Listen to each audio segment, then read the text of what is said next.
Having a nice smile makes you feel confident. People love having a nice smile. A smile is kind of portrays who they are. If they can smile big and broad, then they look and feel more confident, and certainly by doing some adjustments to their smile can have a huge effect for them. People are often surprised that I'm a dentist. But when I first started, they said, "Oh, when is the dentist coming?"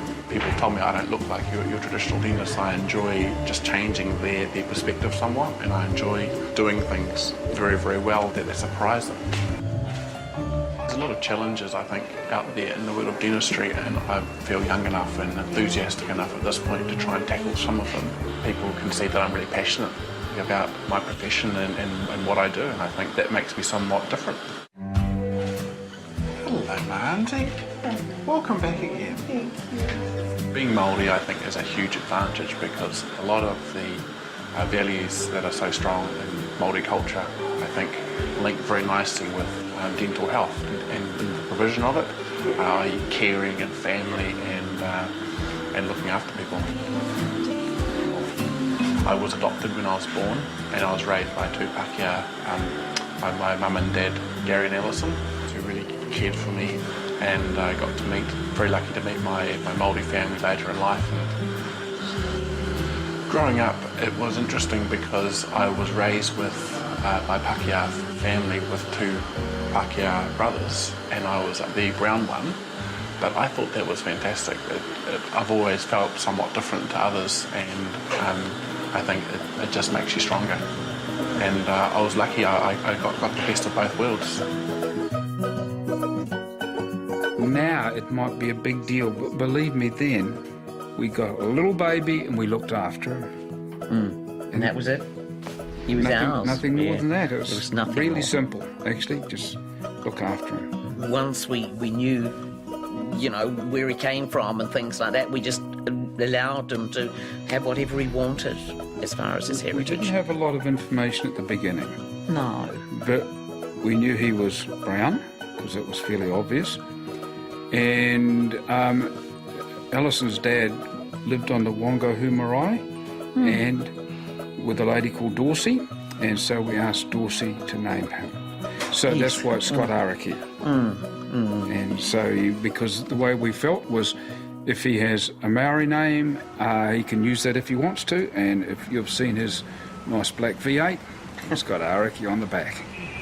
My father, he's a scientist, and he always made me feel as though you're able to discuss things, and you should be able to feel confident amongst people who are very highly educated.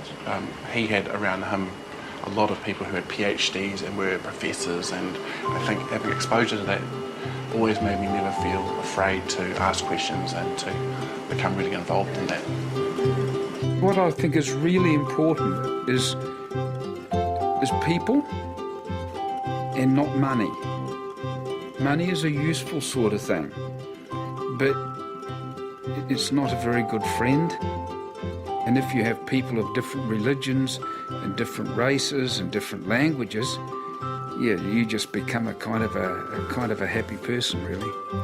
And I think that's happened to Scott to quite a large extent. I think he enjoys those sort of things. I'm looking to build a network of practices.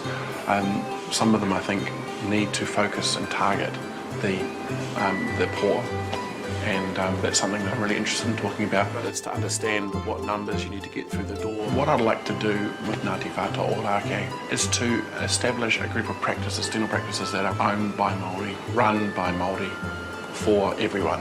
I want it to be a practice that stands on its own 2 feet, that doesn't rely on government funding or rely on external interest. It should be a place that is successful as a dental practice and targets directly those that are most in need. Māori typically and traditionally are a little whakamā about their health, and dental is a part of that. And I think that hopefully over time that's going to change. Hara mai ki konei, ki te Dental Care West.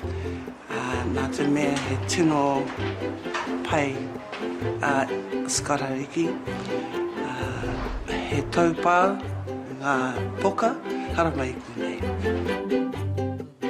He tino rawe taku tamaiti, Scott. He tino whakamarama tia tana mahi. And we're all done. You did very well once again. Anyone can have great teeth these days. It's not just something reserved for the rich and privileged few. There's not one ingredient that makes you successful, I think. I'm a cocktail of some things that have all come together, and perhaps you may say like a perfect storm, but you just find your path and you grow with what you know. I think what's been really important for me is to meet my wife 6 years ago. She's been a real rock in my life, and she enables me to go forth and do things and to have confidence. And without her, I know I wouldn't be where I am today. Really proud of him. I can't believe how much he's achieved at such a young age, and yeah, he's doing amazingly well. And all takes it in his stride. And yeah, I don't think I'd be able to deal with it, but he does such an amazing job, and he's such a good dad to Benjamin as well. And yeah, and he's really good at coming home and not bringing home the stress with him.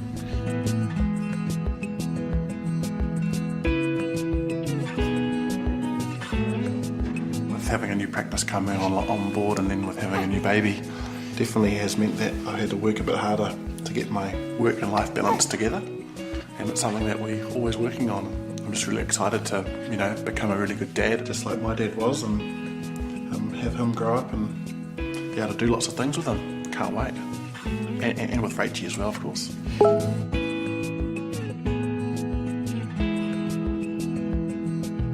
I think one thing that's really important in terms of becoming successful is to break down those big goals into more bite-sized chunks and just do a little bit every day. That's all I do, is I do a little bit every day. I do a lot of things to annoy all the staff that work for me to do little things every day, and I'm always, a big role of mine now is to keep encouraging and to inspire them to do a little thing every day, and hopefully those things all add up and one day it's great.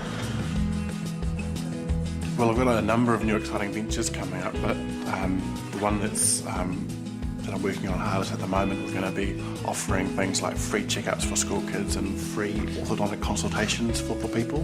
What has always been typically a very expensive exercise, we're looking to become much more affordable and offering payment plans and lots of things.